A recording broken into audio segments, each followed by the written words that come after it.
Bismillahirrahmanirrahim. Assalamualaikum warahmatullahi wabarakatuh. Alhamdulillahilladzi bi ni'matihi tatimmus shalihat. Alladzi hadana li hadza wa ma kunna linahtadiya laula an hadanallah. Asyhadu an la ilaha illallah wahdahu la syarikalah wa asyhadu anna Muhammadan abduhu wa rasuluh.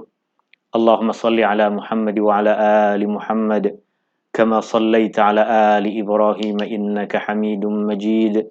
Allahumma barik ala Muhammad wa ala ali Muhammad kama barakta ala ali Ibrahim innaka Hamidum Majid. Subhanaka la ilma lana illa ma 'allamtana innaka antal alimul hakim. Allahumma inna nas'aluka ilman nafi'a wa rizqan tayyiba wa 'amalan mutaqabbala. Ya Allah, ya Rahmanu ya Rahim. Ya Allah, berkatilah umur kami. Ya Allah, berkatilah ahli keluarga kami. Ya Allah, berkatilah rizki yang Engkau kurniakan kepada kami. Ya Allah, berkatilah ilmu yang Engkau ajarkan kepada kami. Ya Allah, jadikanlah kami hamba-hamba-Mu yang bersyukur. Ya Allah, jadikanlah kami hamba-hamba-Mu yang bersyukur. Ya Allah, jadikanlah kami hamba-hamba-Mu yang bersyukur. Ya Allah, sembuhkanlah orang-orang yang sakit di antara kami. Ya Allah, sembuhkanlah orang-orang yang sakit di antara ahli keluarga kami. Ya Allah, sembuhkanlah orang-orang yang sakit di antara sahabat-sahabat kami. Ya Allah, jadikanlah kami dan ahli keluarga kami orang-orang yang mendirikan salat. Ya Allah, jadikanlah kami dan zuriat kami orang-orang yang mendirikan salat. Ya Allah, jadikanlah kami dan zuriat kami orang-orang yang mendirikan salat. Rabbana taqabbal minna innaka antas samiul alim wa tub alaina innaka antat tawwabur rahim. Allahumma ahsin aqibatana fil umuri kulliha wa ajirna min khizyid dunya wa adzabil akhirah.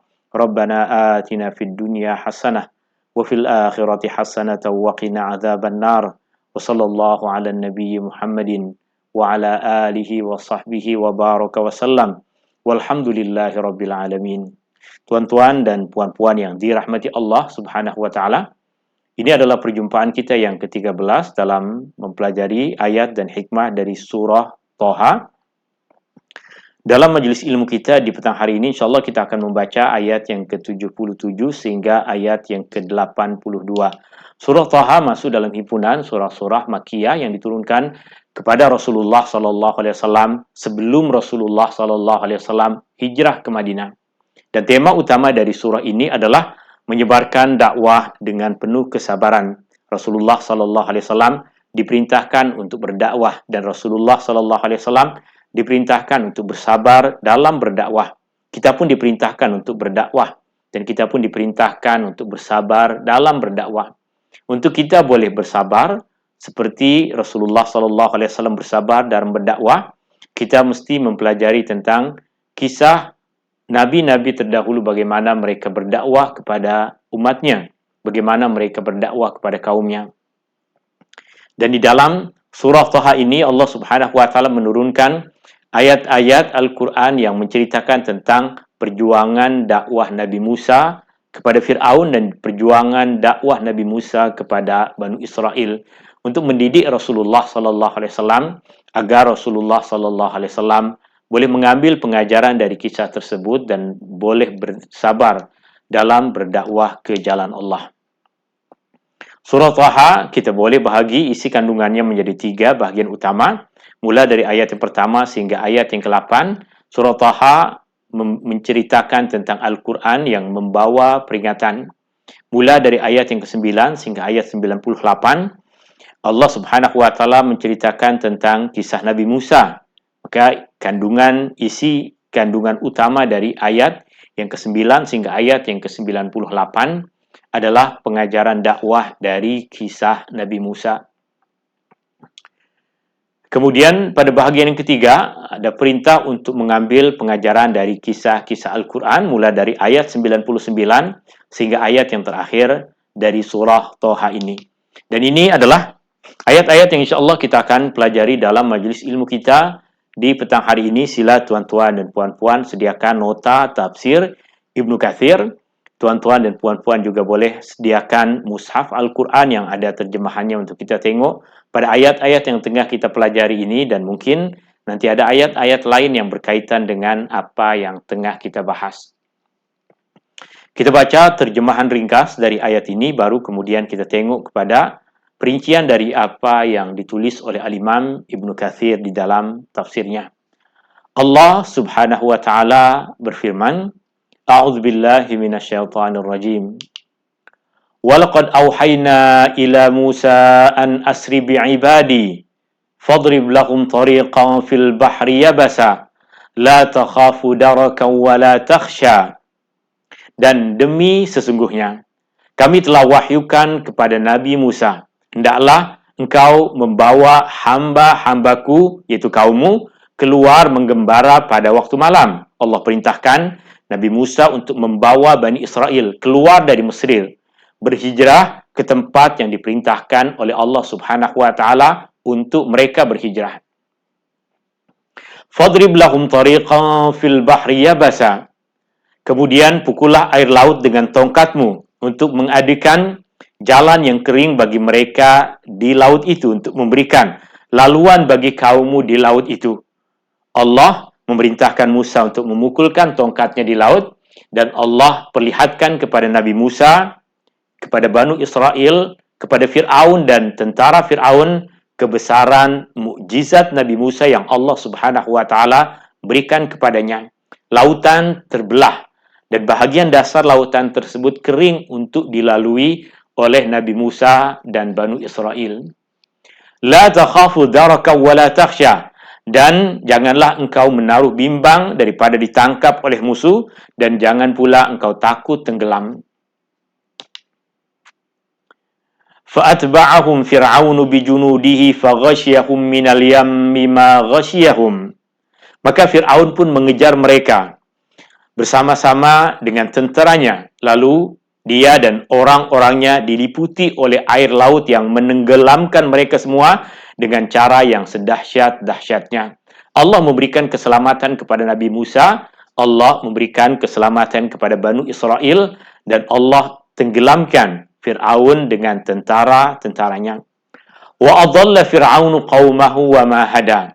Dan dengan itu Fir'aun telah pun menjerumuskan kaumnya ke tempat kebinasaan, dan tidaklah dia membawa mereka ke jalan yang benar. Ya Bani Israel, qad anjaynakum min aduwikum wa wa'adnakum janibat turil aymana wa nazzalna alaikumul manna wassalwa. Wahai Banu Israel, sesungguhnya kami telah selamatkan kamu dari musuh kamu, dan kami telah janjikan kamu dengan memberikan wahyu kepada Nabi Musa di sebelah kanan Gunung Tursina itu, dan kami turunkan kepada kamu man dan salwa. Kulu min tayyibati ma razaqnakum wa la tadghaw fihi fayahilla alaikum ghadabi wa may yahlil alaihi ghadabi faqad hawa. Serta Allah Subhanahu wa taala firmankan kepada mereka, makanlah dari benda-benda yang baik yang telah kami kurniakan kepada kamu, dan janganlah kamu melampaui batas padanya, kerana dengan demikian kamu akan ditimpa kemurkaanku, dan sesiapa yang ditimpa kemurkaanku maka sesungguhnya dia telah binasa. Wa inni laghaffarul liman taba wa amana wa amila salihan summa ihtada. Wa inni, dan sesungguhnya aku amat memberikan ampunan kepada sesiapa sahaja yang bertaubat, kepada orang-orang yang bertaubat, serta beriman dan beramal saleh, kemudian dia tetap teguh menurut petunjuk yang diberikan kepadanya. Ini ayat 77 sehingga ayat 82 dari surah Thaha. Kita tengok apa yang diperincikan oleh Imam Ibnu Katsir. Allah Subhanahu wa taala berfirman, "Walaqad auhayna ila Musa." Perkataan wa bermaksud dan, laqad bermaksud sesungguhnya. Kerana perkataan laqad di dalam bahasa Arab klasik lazimnya digunakan untuk bersumpah, maka dalam terjemahan di sini ditambahkan perkataan demi sesungguhnya. Hakikatnya perkataan laqad bermaksud sesungguhnya. Auhayna, kami telah wahyukan. Kami telah wahyukan. Ila Musa, kepada Nabi Musa. Kami telah wahyukan kepada Nabi Musa. Allah perintahkan kepada Jibril untuk turun kepada Nabi Musa membawa wahyu dari Allah Subhanahu wa taala. Dalam beberapa pertemuan yang lepas, kita telah mempelajari bahwa di antara kemuliaan yang Allah Subhanahu wa taala berikan kepada Nabi Musa adalah Allah Subhanahu wa taala berkata-kata kepada Nabi Musa tanpa melalui Jibril.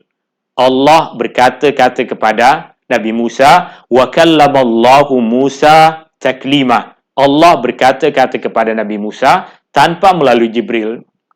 Tapi perkara itu bukan bermaksud semua wahyu Allah Subhanahu wa taala yang Allah turunkan kepada Nabi Musa tidak melalui Jibril. Sebahagian besar wahyu yang Allah Subhanahu wa taala sampaikan kepada Nabi Musa adalah Allah Subhanahu wa taala mengutus Jibril, sebagaimana Allah Subhanahu wa taala mengutus Jibril kepada nabi-nabi dan rasul-rasul yang lain. Tapi ada beberapa keadaan yang Allah Subhanahu wa taala berkata-kata kepada Nabi Musa tanpa melalui malaikat Jibril. Di antaranya seperti yang telah kita pelajari adalah masa pertama kali Nabi Musa mendapatkan wahyu dari Allah Subhanahu wa taala, Allah berkata-kata kepada Nabi Musa tanpa melalui malaikat Jibril. Sedangkan pada sebahagian besar keadaan-keadaan yang lain yang Allah Subhanahu wa taala turunkan perintah kepada Nabi Musa adalah dengan Allah Subhanahu wa taala mengutus Jibril, sebagaimana Allah mengutus Jibril kepada nabi-nabi dan rasul yang lain. Dalam ayat ini Allah Subhanahu wa taala menyebutkan tentang wahyu yang Allah telah turunkan kepada Nabi Musa, yaitu perintah Allah Subhanahu wa taala kepada Nabi Musa untuk membawa Banu Israel berhijrah. Perjalanan berhijrah adalah perjalanan yang sudah menjadi sunnatullah bagi para nabi dan rasul. Kebanyakan nabi-nabi dan rasul yang Allah Subhanahu wa taala turunkan wahyu kepada mereka, Allah Subhanahu wa taala perintahkan mereka untuk berhijrah. Bukan bermaksud semua nabi pernah berhijrah, tapi kebanyakan nabi-nabi yang Allah Subhanahu wa taala utuskan, mereka telah pun mendapatkan perintah dari Allah Subhanahu wa taala untuk berhijrah dari satu negeri kepada negeri yang lain.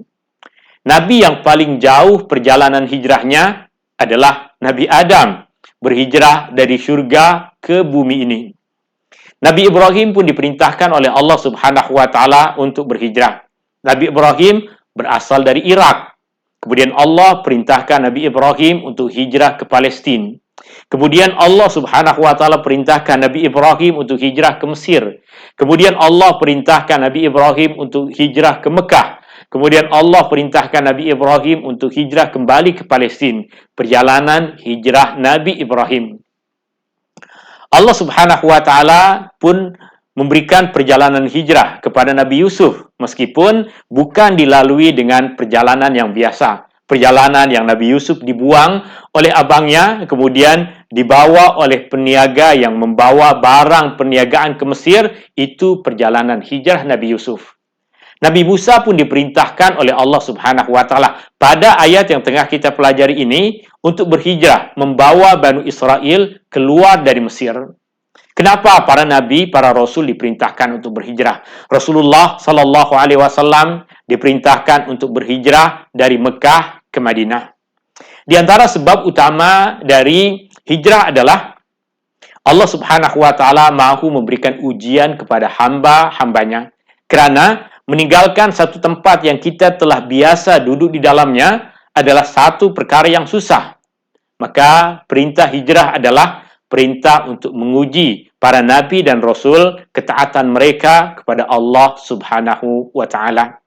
Allah perintahkan Nabi Musa untuk berhijrah, maka Nabi Musa membawa Banu Israel untuk berhijrah.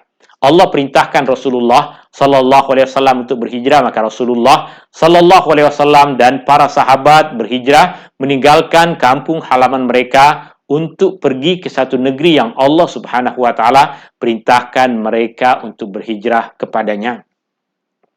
Kemudian hikmah yang kedua dari perjalanan berhijrah adalah meninggalkan negeri ataupun tempat yang kita susah untuk mengamalkan ajaran agama pada tempat itu.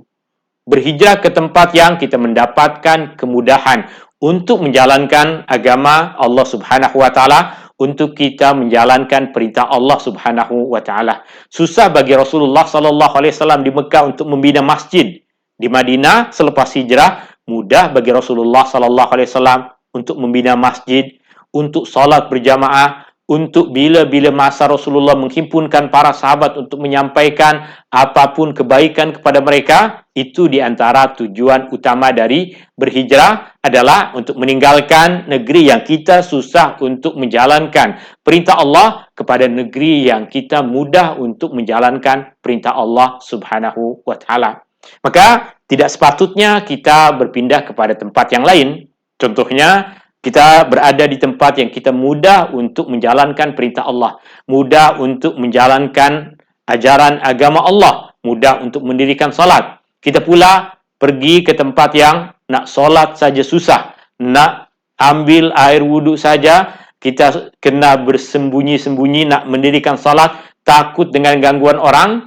Maka itu bukan satu bentuk perjalanan hijrah yang cantik. Melainkan jika kita berada dalam keadaan darurat berkaitan dengan keselamatan. Tuan-tuan, puan-puan yang dirahmati Allah Subhanahu wa taala.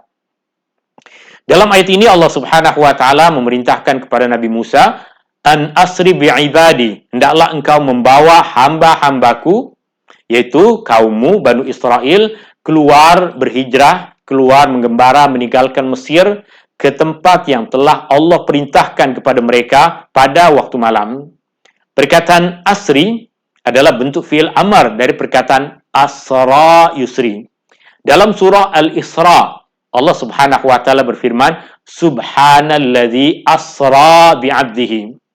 Perjalanan Nabi sallallahu alaihi wasallam Isra dan Mi'raj adalah perjalanan yang terjadi di malam hari. Maka perkataan asra yusri ataupun fi'il amrnya adalah asri adalah bentuk kata kerja di dalam bahasa Arab yang menunjukkan melakukan perjalanan di malam hari. Kenapa mereka perlu melakukan perjalanan di malam hari? Tentunya kerana perjalanan mereka untuk meninggalkan Mesir adalah perjalanan yang ingin dihalang oleh Fir'aun. Meskipun semula Fir'aun macam memperkenankan mereka untuk keluar, tapi kemudian selepas mengetahui tentang pertukaran keadaan di Mesir selepas Banu Israel keluar dari Mesir, maka Fir'aun pun memerintahkan, menyiapkan tentaranya untuk mengejar mereka.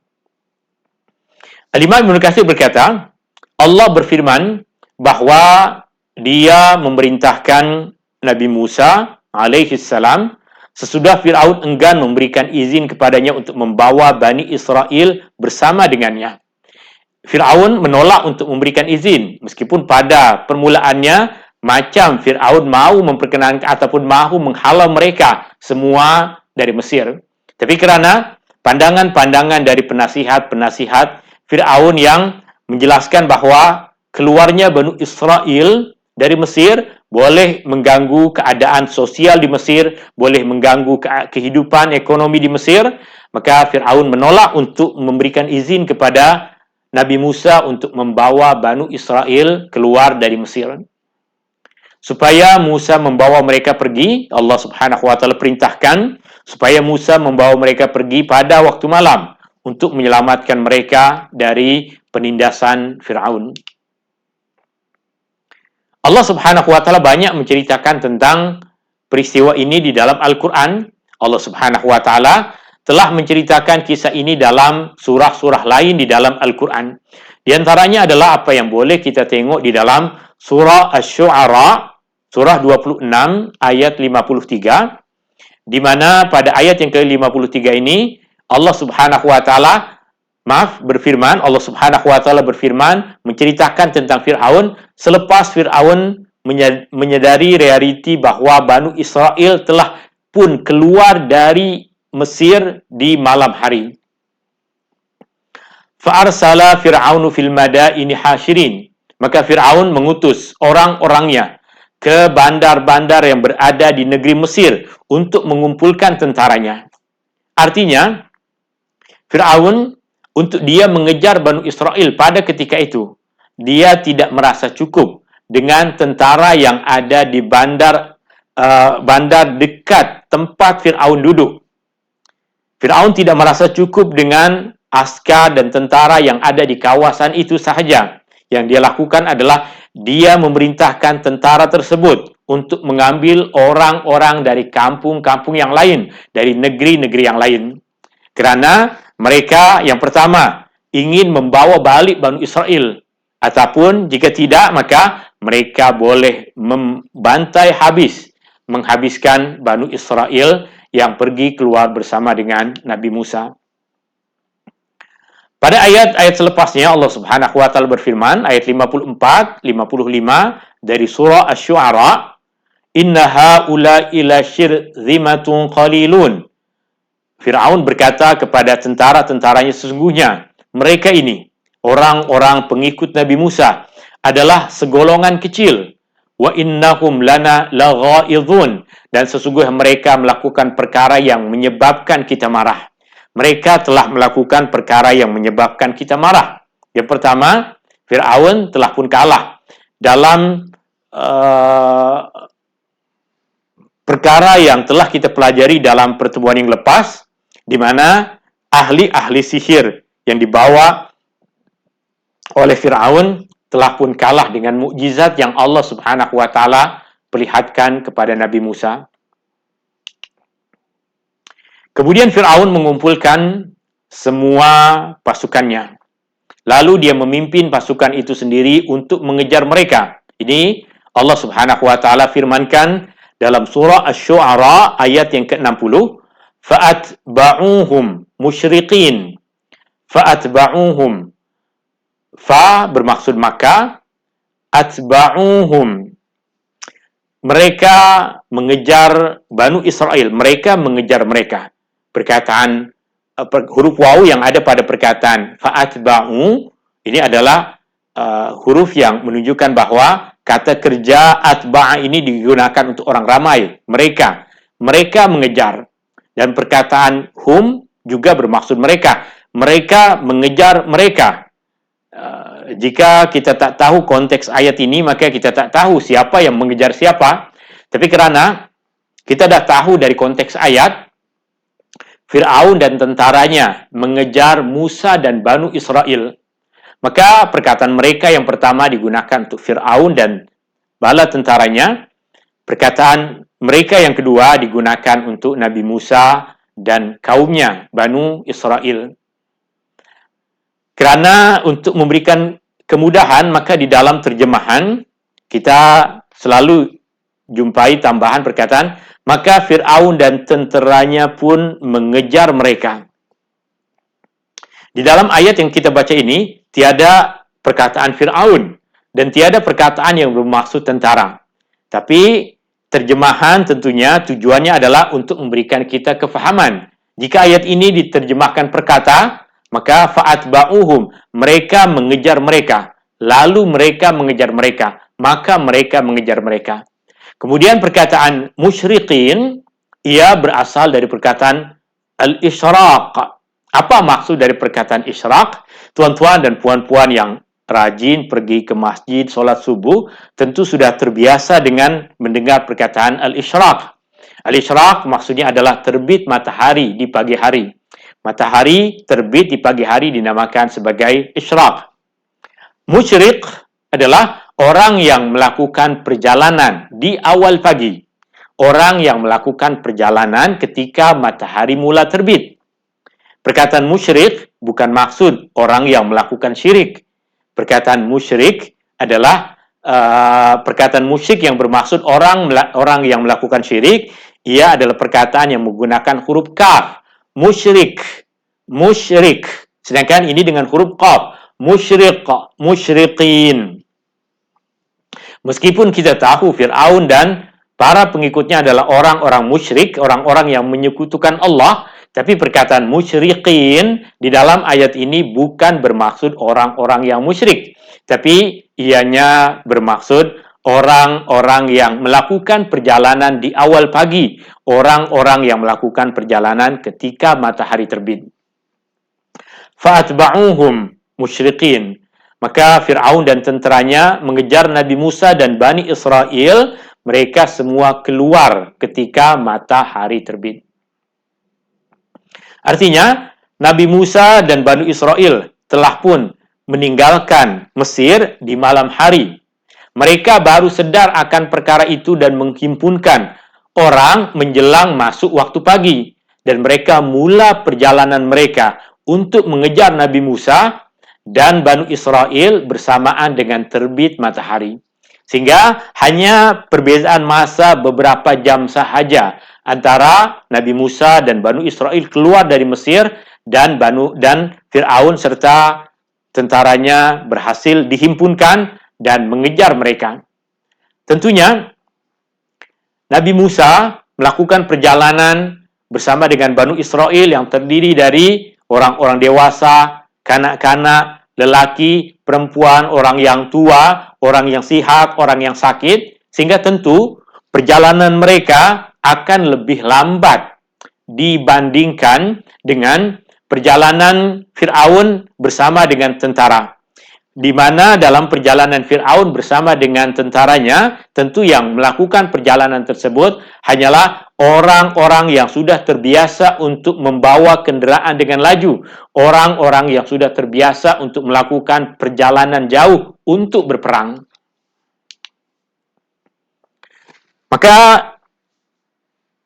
kita boleh memahami kenapa Allah Subhanahu wa taala ceritakan pada ayat yang ke-61 sehingga ayat yang ke-62, Allah menceritakan bahwa sampailah pada satu ketika kedua kumpulan ini bertemu. Sampailah pada satu ketika kedua kumpulan ini bertemu. Falamma tara al-jam'an, dan ketika kedua kumpulan itu nampak satu sama lain, pasukan Fir'aun boleh melihat Nabi Musa dan Bani Israel, dan Bani Israel pun dari kejauhan dah nampak mereka. Qala ashabu Musa, maka para pengikut Nabi Musa pun berkata, inna lamudrakun, sesungguhnya kita semua akan dapat ditawan. Qala kalla, maka Musa berkata, tidak, jangan berfikir demikian. Inna ma'iya rabbi sayahdin, sesungguhnya aku sentiasa disertai oleh Tuhanku dengan kemuliaan yang Dia berikan, dengan pertolongan yang Allah berikan. Allah Subhanahu wa taala akan menunjukkan jalan kepadaku. Musa bersama dengan Bani Israel, di hadapan mereka adalah lautan. Di belakang mereka nampak dari kejauhan Fir'aun dengan tentaranya. Tentu, kebimbangan dan kekhawatiran Bani Israel adalah sesuatu yang normal, sebab jika mereka pun diperintahkan untuk berenang ke lautan, yang pertama, mereka ada golongan-golongan yang tak boleh berenang. Kemudian yang kedua, jika pun semua boleh berenang, yang mereka hadapi, yang mereka tengah tunggu adalah Fir'aun bersama dengan pasukannya, askar yang sudah pasti ada kebolehan untuk melakukan penyerangan di daratan dan di lautan. Jika mereka pun boleh berenang, panah yang ada pada askar-askar tersebut boleh mereka gunakan. Tombak yang ada pada askar-askar tentara-tentara Fir'aun tersebut boleh mereka gunakan untuk menyerang Nabi Musa dan Bani Israel. Tapi kerana sifat seorang Nabi yang penuh keyakinan kepada Allah, tawakal kepada Allah Subhanahu wa taala, intinya adalah jika Allah Subhanahu wa taala memerintahkan seorang nabi untuk melakukan sesuatu, maka Allah sudah mesti memberikan jaminan kepada nabi. Atau jika kita perluaskan kefahaman ini adalah apa sahaja yang diperintahkan oleh Allah Subhanahu wa taala, Allah Subhanahu wa taala mesti akan memberikan jaminan kepada kita pada perkara itu. Allah perintahkan Nabi Musa untuk membawa Bani Israel berhijrah, maka sudah mesti Allah Subhanahu wa taala akan memberikan kemudahan kepada Nabi Musa dan Bani Israel dalam perjalanan hijrah itu. Itu keyakinan yang mantap yang ada pada Nabi Musa dengan mengatakan, kalla inna ma'iya rabbi sayahdin. Tidak, mereka tidak akan boleh mengejar kita, tidak akan boleh menangkap kita. Sesungguhnya Tuhanku sentiasa bersamaku, memberikan petunjuk jalan kepadaku. Demikian juga kita orang-orang yang beriman. Jika Allah Subhanahu wa taala perintahkan kita untuk melakukan sesuatu, maka kita wajib yakin bahwa pada apa yang Allah perintahkan itu mesti ada kemudahan. Jika Allah Subhanahu wa taala perintahkan kepada kita untuk mencari rizki dari jalan yang halal, maka sudah mesti Allah Subhanahu wa taala memberikan kemudahan kepada kita untuk mendapatkannya. Tak boleh kita berpandangan bahwa sekarang ni kita hidup pada zaman yang susah nak dapat rezeki yang betul-betul halal ni memang susah. Mesti kena pandai-pandailah, kena buat ini, kena buat itu, kena sikut sini, kena sikut sana, kena bayar ini, kena bayar itu, kena upah ini, kena upah itu, agar kita mendapatkan harta yang banyak. Tapi jika kita yakin Allah perintahkan kita untuk mencari rezeki dari jalan yang halal, pada apa yang Allah perintahkan, Allah mesti memberikan petunjuk jalan. Itu yang diajarkan oleh Allah Subhanahu wa taala kepada kita melalui kisah Nabi Musa ini. Kalla inna ma'i rabbi sayahdin. Allah suruh kami untuk berhijrah. Maka Allah mesti menunjukkan jalan kepada kami untuk kami boleh menunaikan apa yang Allah perintahkan. Itu ada pada semua perintah Allah Subhanahu wa taala kepada para nabi, juga perintah Allah kepada orang-orang yang beriman. Apa sahaja yang Allah perintahkan, mesti Allah dah sediakan jalan kemudahan untuk kita melaluinya. Allah tidak akan menghalang kita dari kebaikan yang Allah Subhanahu wa taala suruh kita untuk melakukannya. Maka pada waktu itu Allah menurunkan wahyu kepada Nabi Musa pada ayat yang ke-77, "Fadrib lahum tariqan fil bahri yabasa." Pada ayat ke-77 dari surah Thaha, maka fadrib, maka pukulkanlah. Maka pukullah atau pukulkanlah lahum untuk mereka, untuk kaummu, untuk Banu Israel, tariqan, laluan, fil bahr, di lautan. Tariq bermaksud laluan. Tuan-tuan yang pergi haji, pergi umrah selalu dengar perkataan tariq, tariq ya haj, tariq. Tariq bermaksud laluan. Allah perintahkan kepada Nabi Musa untuk memukulkan tongkatnya pada laut untuk memberikan laluan, jalan laluan kepada Banu Israel. Yabasa, perkataan yabas bermaksud kering. Fadrib, pukullah, lahum, untuk mereka, fil bahri, di lautan. Yabasa, tariqan, bermaksud laluan. Fil bahri, di lautan. Yabasa, yang kering. Maka, jika diterjemahkan perkata, tentunya terjemahannya tak berapa cantik. Maka, terjemahan yang cantik adalah, kemudian pukullah air laut dengan tongkatmu untuk mengadakan jalan yang kering bagi mereka di laut itu. Kemudian Musa memukul laut dengan tongkatnya dan berkata, "Kamu berpecah untukku dengan izin Allah." Terbelahlah lautan dengan izin Allah. Fadrib lahum tariqan fil bahri yabasa. Maka pukulkanlah bagi mereka satu laluan di laut yang kering. La takhafu daraka wa la takhsha. Perkataan la takhafu, makna asal dari perkataan la takhafu adalah engkau tidak bimbang.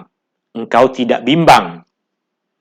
Daraka, ditangkap. Engkau tidak bimbang ditangkap. Wala takhsha, dan engkau tidak takut.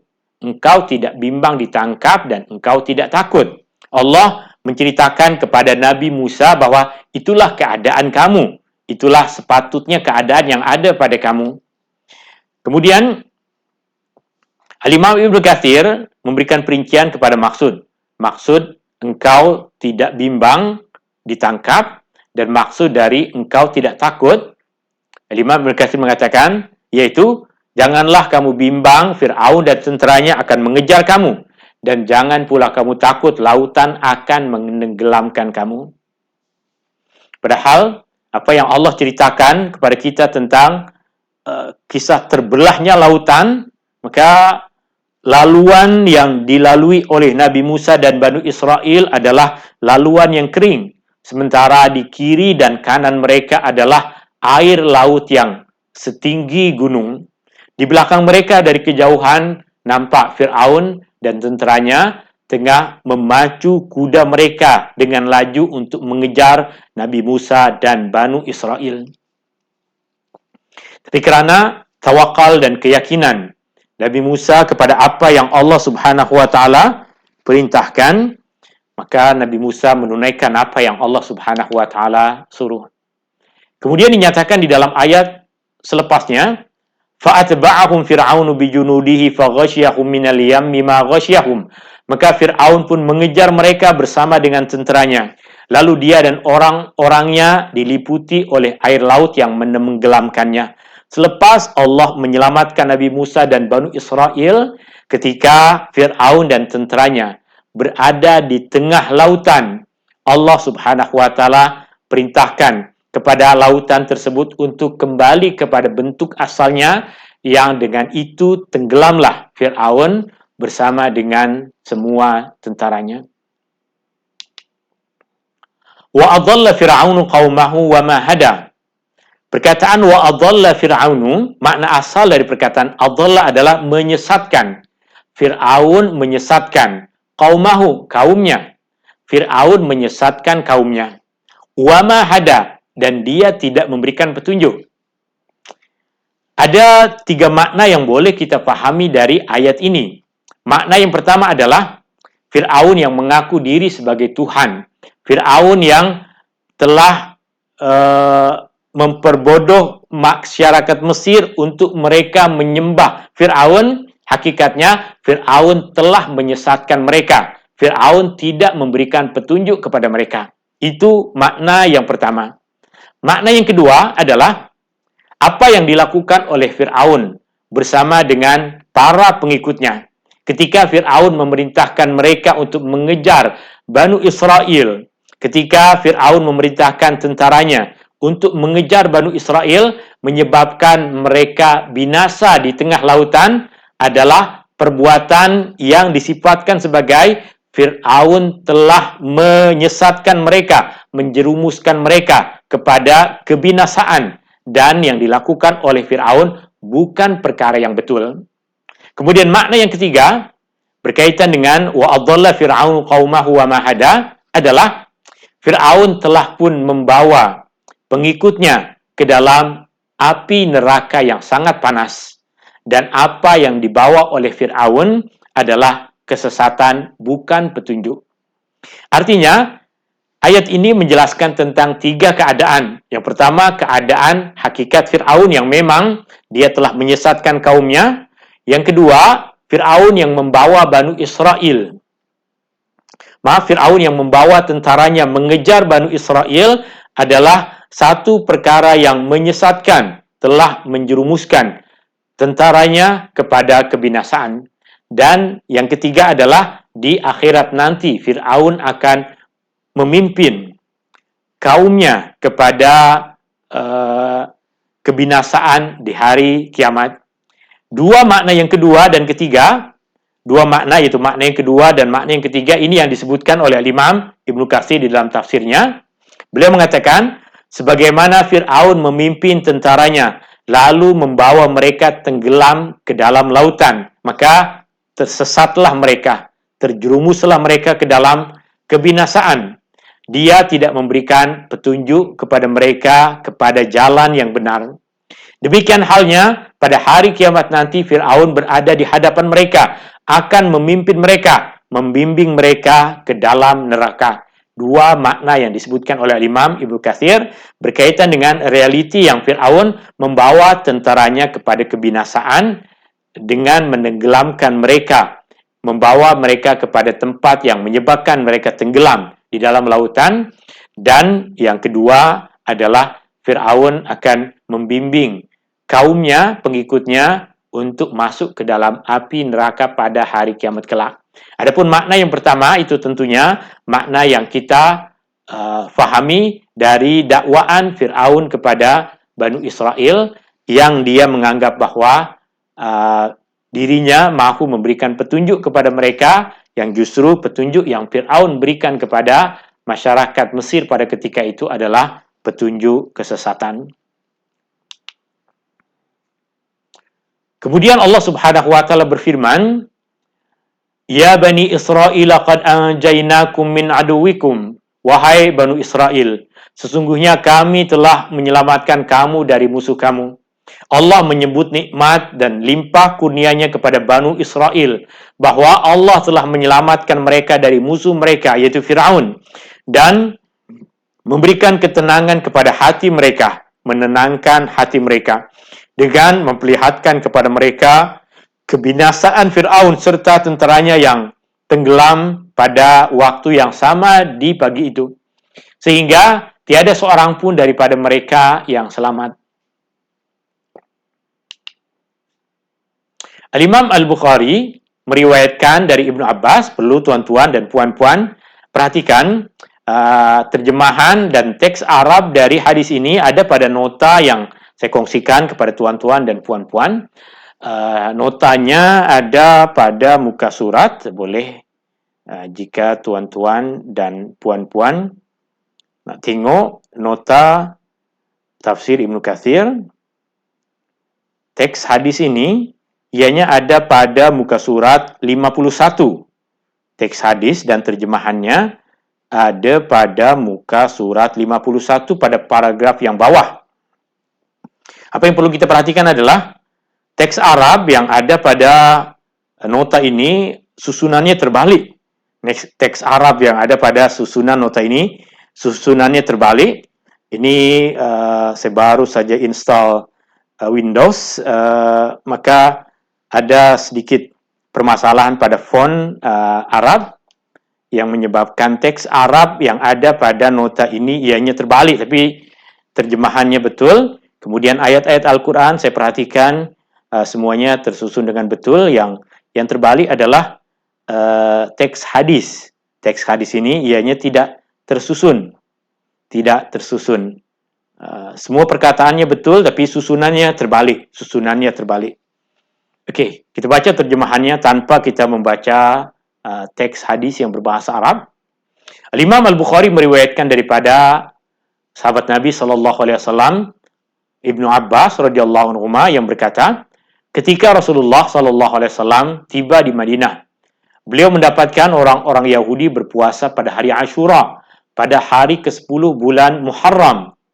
Lalu Baginda SAW Baginda SAW bertanya kepada orang-orang Yahudi di Madinah tentang sebab kenapa mereka berpuasa. Mereka menjawab bahwa itu adalah hari yang Allah memberikan kemenangan, keselamatan kepada Nabi Musa dari musuh mereka yaitu Fir'aun. Maka Rasulullah SAW berkata kepada para sahabat, "Nahnu aula bi Musa minhum." Kita lebih utama untuk meraihkan Nabi Musa. Kita lebih utama terhadap Nabi Musa daripada mereka. Maka Rasulullah SAW pun berpuasa pada hari Ashura 10 bulan Muharram, dan Rasulullah SAW perintahkan kepada para sahabat untuk mereka juga berpuasa pada 10 hari bulan Muharram. Artinya, Bani Israel meraihkan kemenangan Nabi Musa dengan cara berpuasa. Rasulullah SAW juga meraihkan kemenangan Nabi Musa dengan cara berpuasa. Meraihkan perkara-perkara yang besar yang Allah Subhanahu wa taala berikan kepada nabi-nabi terdahulu. Peristiwa-peristiwa besar yang Allah berikan kepada Rasulullah, kepada umat Islam, kepada para sahabat adalah satu perayaan yang kita sebagai orang-orang yang beriman merasa bergembira dengan peristiwa-peristiwa besar itu.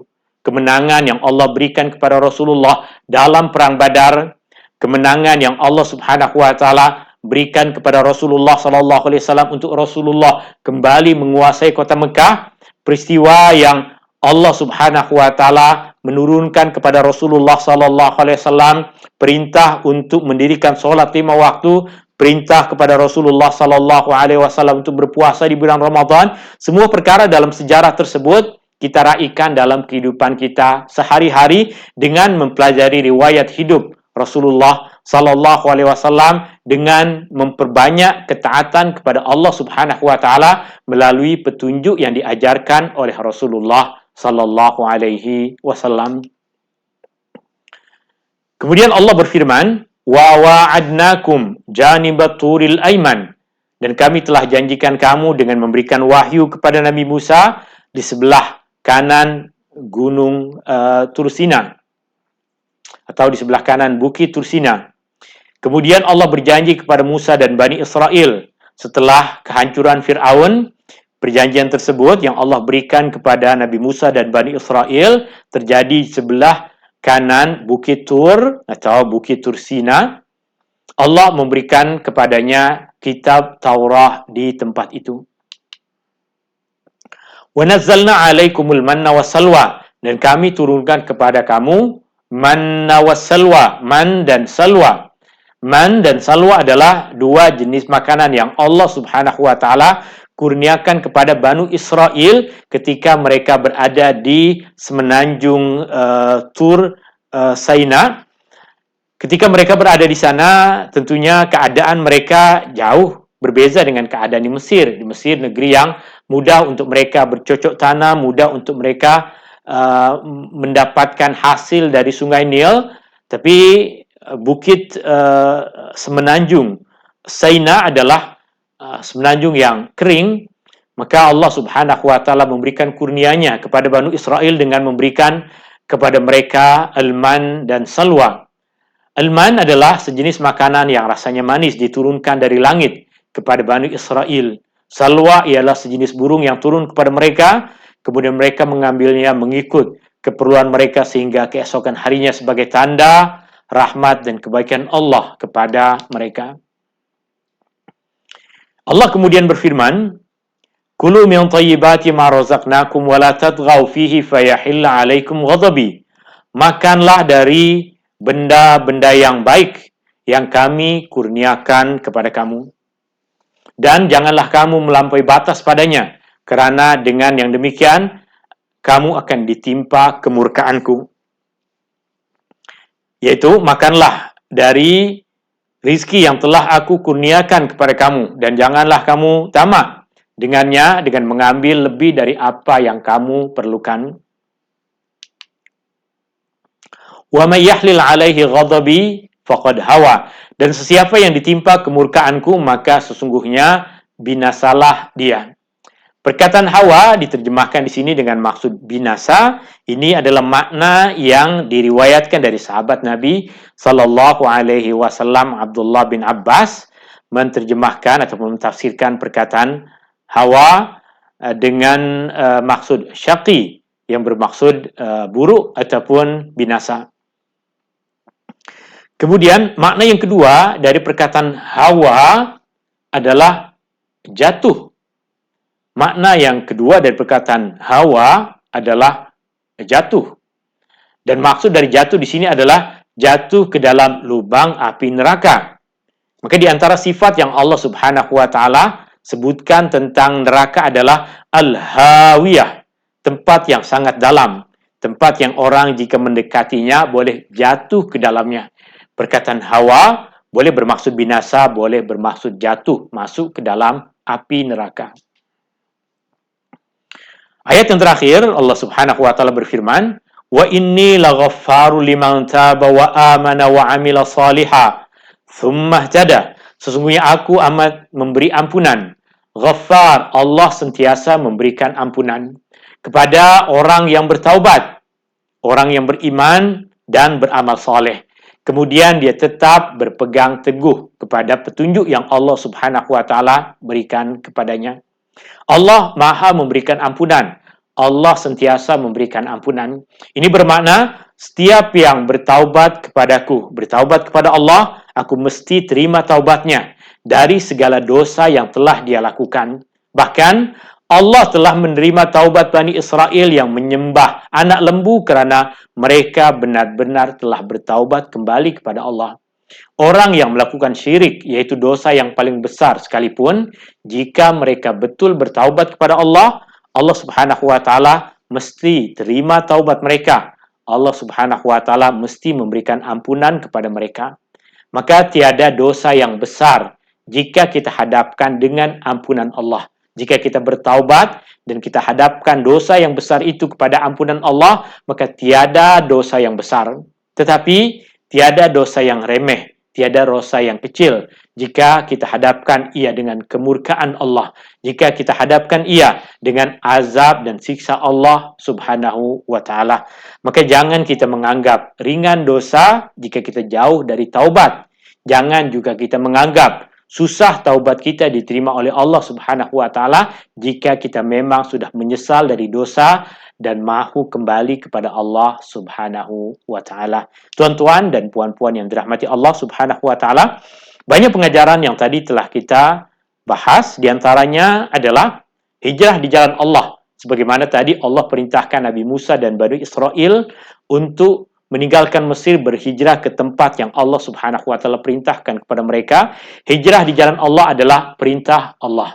Allah perintahkan Nabi Musa, Allah perintahkan para sahabat, Allah perintahkan Rasulullah sallallahu alaihi wasallam, dan di antara inti utama dari hijrah selain ia adalah perintah Allah, ketaatan kepada Allah, adalah untuk kita berpindah dari keadaan yang buruk kepada keadaan yang baik. Keadaan yang kita susah untuk melakukan ketaatan kepada Allah, kepada keadaan yang kita mudah untuk melakukan ibadah kepada Allah Subhanahu wa taala.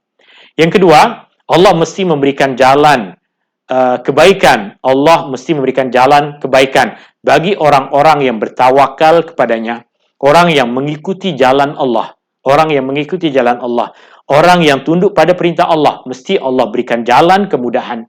Sebagaimana Nabi Musa ketika diperintahkan oleh Allah untuk berhijrah, maka Nabi Musa dengan tegas mengatakan, "Kalla inna ma'iya rabbi sayahdin." Fir'aun tidak akan mampu mengejar kita kerana Allah akan sentiasa bersama dengan aku, memberikan bimbingan, petunjuk kepadaku.